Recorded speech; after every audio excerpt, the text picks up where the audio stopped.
Hello ladies and gentlemen, RPChess here, and I will show you a game between Alexei Shirov and Saric from Croatia. Actually, I played both of them and I scored 0 points, of course. With Alexei, I think 3 times, and against Saric once in Macedonia. Okay, so Alexei plays black, and he plays Ruy Lopez b5 and bishop to c5, which is archangel variation. In this position, Darcy bishop is a little bit more active. It gives additional attack for this d4 square, so white cannot straight away. Not that easy to operate in this scenario, but sometimes this bishop is needed on the king side, because in Ruy Lopez, white actually tries to win on again with the attack on the king, and this bishop might be turned off. c3, a4, attacking the pawn because this pawn on a6 is pinned. a5. So this is very well known position. That it looks like white blundered the pawn, but it's not really true, because if we take, then it's bishop to d5, attacking both pieces, and if knight takes, then pawn takes, and again both pieces are attacked. And if we take with this knight, then takes here, and rook a5, and here. So white has decisive threats. They have compensation, pawn, and these pieces are all clumped up. So that's why black plays goes back, and they play all these moves immediately, even though they are not obvious. Knight to d2, knight e7, and Saric took on e5. So and it's the ancient move, knight e5.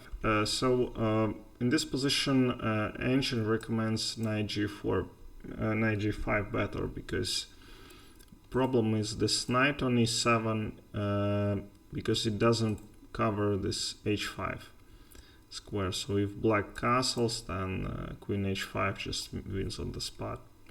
You cannot protect f7 and h7. So this is the only move according to ancient, and after bishop to f4, I think black is a little bit under pressure here, but the black's position is fine.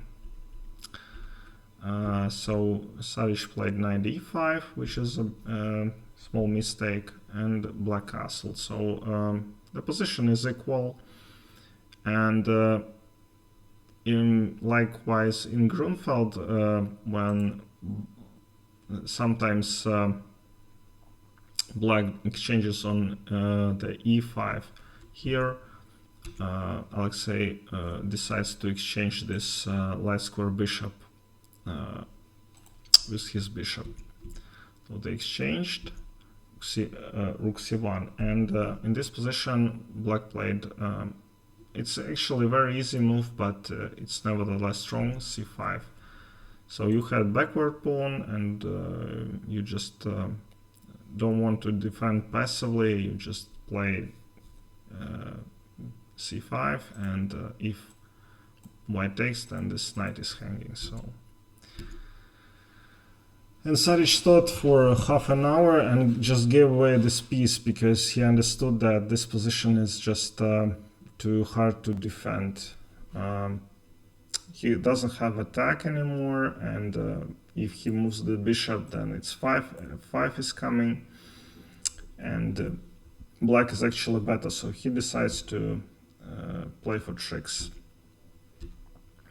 He plays bishop f4, pinning the queen, and queen d7. So a lot of pieces are attacked. Something will happen.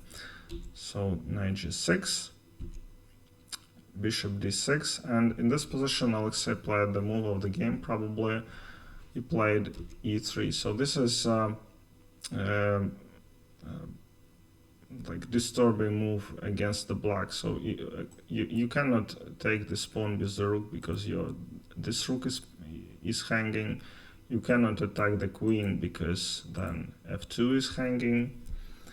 And if you take here, then rook f to d8, and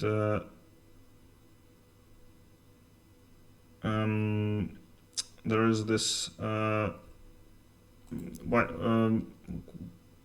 white plays queen c6, but if you take here, then it's knight h4, yeah, and this that's why black played e3 to open up the king, and with this knight move they attack.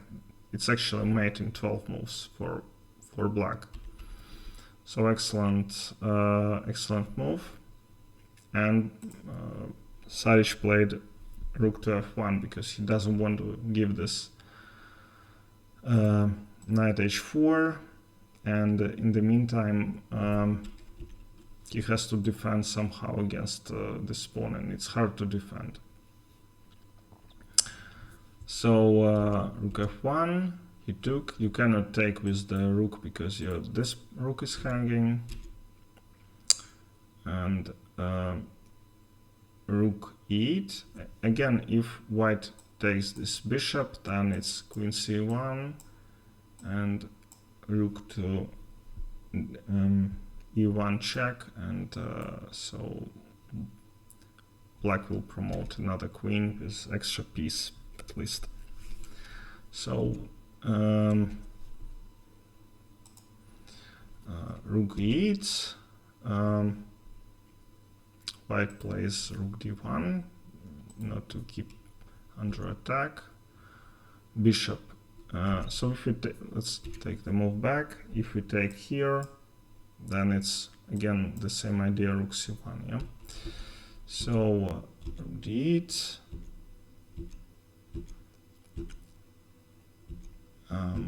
and after queen c2, white resigned because this pawn is it's not going anywhere, and the king is terrible, and black has everything, including material advantage. Okay, so excellent win by black. Thank you for watching, and see you next time.